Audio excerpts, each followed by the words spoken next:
77 సంవత్సరాల స్వతంత్ర భారతదేశంలో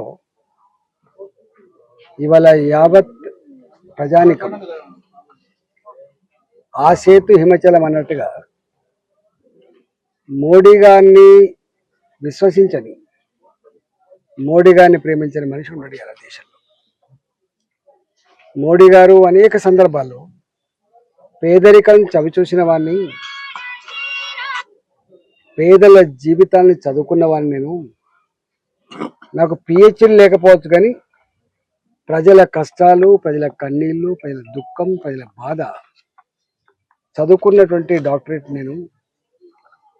ఈ దేశంలో ఏ అంబేద్కర్ గారు అయితే ప్రపంచంలోనే గొప్ప రాతపూర్వకమైన రాజ్యాంగాన్ని అందించిండో, ఆ రాజ్యాంగం అన్ని వర్గాల ప్రజల, అన్ని జాతుల ప్రజల అవసరాన్ని తీర్చేదిగా, ఆకలి తీర్చేదిగా ఉండాలని చెప్పిండు అంబేద్కర్.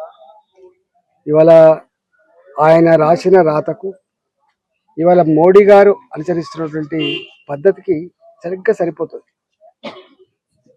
మోడీ గారు దేశ ప్రధానమంత్రిగా ఉండి వారు నిత్యం పేద ప్రజల కోసం కావచ్చు, రైతాంగం కోసం కావచ్చు, నిరుద్యోగ యువత కోసం కావచ్చు, గ్రామీణ ప్రాంతాల్లో 70 సంవత్సరాల తర్వాత కూడా కనీసం టాయిలెట్ లేకుండా రోడ్ల పక్కకు లోటలు పట్టుకొని పోయేటువంటి నీచమైన పద్ధతి కావచ్చు, ఇవాళ మహిళల ఆత్మగౌరవం పెంచాలని చెప్పి ఇంటింటి టాయిలెట్ పట్టించే పద్ధతి కావచ్చు, ఇట్లా ఆలోచించుకుంటూ ఇవాళ పేదల యొక్క జీవితాలని, పేదల యొక్క దుఃఖాన్ని ఇట్లా రూపుమాపాలని ప్రయత్నం చేసిన వ్యక్తి పైన గతంలో కేసీఆర్ గారు కూడా అధికారం రాగానే కళ్ళు రెత్తికెక్కి మోడీ ఏంది, గీడి ఏంది అని చెప్పి మాట్లాడిండు.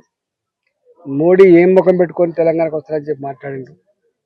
ఇవాళ ఒకవైపు ఢిల్లీకి పోయేమో రేవంత్ రెడ్డి గారు మా పెద్దన్న కేంద్ర ప్రభుత్వ సహకారం కావాలని చెప్పి కోరుతాడు. ఇక్కడికి వచ్చి మాత్రం ప్రగల్భాలు పలుకుతాడు.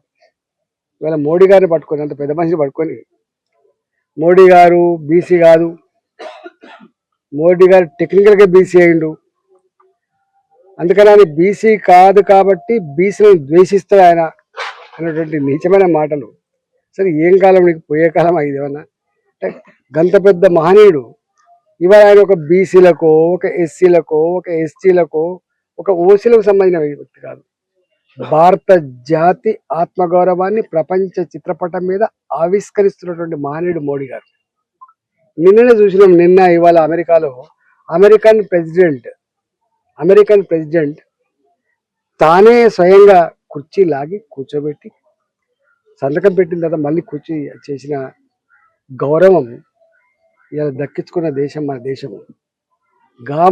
ప్రపంచ దేశాలలో భారతదేశం అంటే ఒక గౌరవాన్ని పెంచిన నాయకుడు. భారత గడ్డ బిడ్డ, భారత జాతి బిడ్డ అమెరికాలో ఉన్న, లండన్లో ఉన్న, దుబాయ్లో ఉన్న, ఇవాళ జర్మనీలో ఉన్న ఆమె ఇండియన్ అని చెప్పి గల్లెగరేసి చెప్పుకున్నటువంటి స్థాయికి తెచ్చిన మోడీ గారిని పట్టుకొని ఇవాళ మీరు కూట్ల రాయి తేలినోడు ఏట రాయి తీసినట్టుగా గిక్కడ మీరు పాలించే సత్తా లేక, గిక్కడ ప్రజలకిచ్చిన వాగ్దానాలను పరిష్కరించే దమ్ము లేదు. కానీ ఇవాళ గాలి గురించి ఉట్టికి ఎగరలేనమ్మా ఆకాశానికి ఎగిరినట్టుగా నువ్వు మోడీ గారి మీద మాట్లాడితే సూర్యుని మీద ఉమ్మేసినట్టు అవుతుంది బాబు. సూర్యుని మీద ఉమ్మేస్తే ఏమవుతుందో మీకు తెలుసు. ఇవాళ అందుకనే అలాంటి జాతికి వెళ్తునిచ్చే, దేశ ప్రజల ఆత్మగౌరవం పెంచే, భారత ప్రజల సమస్యలు పరిష్కరించే, ఇలా స్వార్థం లేకుండా దేశ ప్రజలే 140 కోట్ల మంది ప్రజలే నా కుటుంబ సభ్యులని చెప్పి భావించి దేశం కోసం అంకితమైనటువంటి మోడీ గారి గురించి ఇవాళ ఇట్లాంటి చిల్లర మాటలు, ఇలాంటి చిన్న కురుస మాటలు మాట్లాడి గతంలో వాళ్ళకి ఏం ప్రజలు ఎట్లా తిరస్కరించారో అలాంటి పరిస్థితి తెచ్చుకోవద్దని చెప్పి కోరుతా ఉన్నాం. ఇప్పటికైనా పెద్దలను గౌరవించడం నేర్చుకోండి. భారత ప్రభుత్వం అంటే ఏదో భారత ప్రభుత్వం అంటే ఆకాశం నుంచి రాదు. భారత ప్రజల యొక్క రక్త మాంసాల మీద కట్టబడ్డ పనుల డబ్బుతో ఇలా మోడీ గారు డెవలప్ చేస్తుందని చెప్పి ఎప్పుడు అంటూ ఉంటాడు. నేను చేస్తున్నా అని చెప్పి మోడీ గారు ఎప్పుడు అన్నారు? ప్రభుత్వం చేస్తుందని చెప్తాడు. వీళ్ళలాగా నేను చేస్తున్నా ఇక్కడ అడగరు.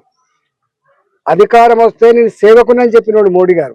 అధికారం రాగానే అహంకారంతో కళ్ళు నెత్తికెక్కి ఇక ఏ ప్రజలైతే నీకు అధికారం ఇచ్చినా వాళ్ళ ఇల్లు కూలగొడతా, వాళ్ళ గుడిసెలు కూలగొడతా, వాళ్ళ మీద కేసులు పెడతా అని చెప్పేటువంటి మోడీ గారు కాదు.